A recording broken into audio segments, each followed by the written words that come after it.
middle-class families can't wait for Republicans in Congress to do stuff. So sue me. As long as they're doing nothing, I'm not going to apologize for trying to do something. Well, they are suing him, and whether you think that's the proper route to take is anyone's guess. Certainly not my prerogative here. But the fact of the matter is that the president is doing them one better. He's saying to his cabinet, look, if we're going to face this obstinance and this opposition, I need all of you guys to come up with ways we can get around Congress to do it.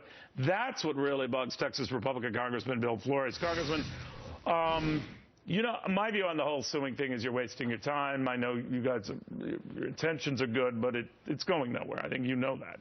So why not just preempt them and come up with some great stuff of your own? Well, actually, Neil, we have. By the way, it's great to be on your show today. We have. I mean, you talk about all the things where he's having issues: economic failures, foreign policy failures, energy failures, the failure to deal with the deficit and spending.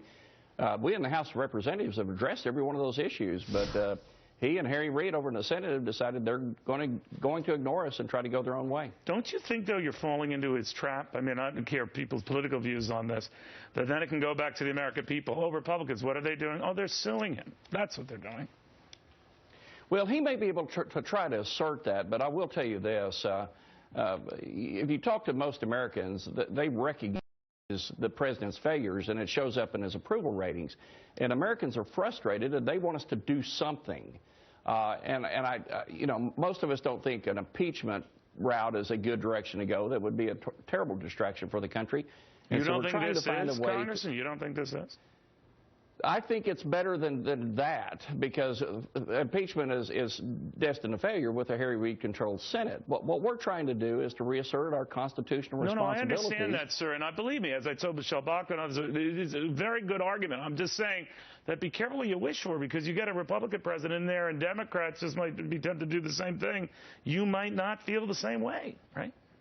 Well, the difference is most Republican presidents tend to pay attention to the Constitution, and that's the issue right here, is that we have a president and his cabinet that view themselves as a monarchy in a round table. Well, no, but to be fair, again, you know, Democrats feel the same about George Bush and his war thinking and war powers and all of that. So each side always, quite properly and understandably, starts gleaning that type of thing from the other when the roles are reversed. All I worry about here is that we've got this massive debt, we've got all these other big old issues, and right now the best Republicans can counter is to challenge the legality of those issues.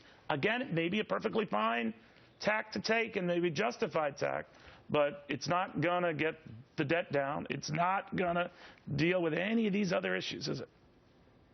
Well, it might show the light on everything we've done in the House, which will deal with those issues. You know, the president says we ought to be doing stuff. We have been doing stuff. And the other thing we're trying to do is stop the stuff that he's been doing, which has been damaging to the economy. I mean, that showed up in the first quarter GDP numbers. I mean, the economy is starting to feel the full weight of the regulatory onslaught and the headwinds coming out of Washington. And what we're trying to do is to get the American people to join with us to try to push back against the president. And I think we've got a better chance than you think of being successful. No way. No way. I respect you, but no way. But we'll see. You know the numbers better than I. We'll bet dinner on it or something. You don't want to go there. Congress, it's always good having you. Have a great 4th.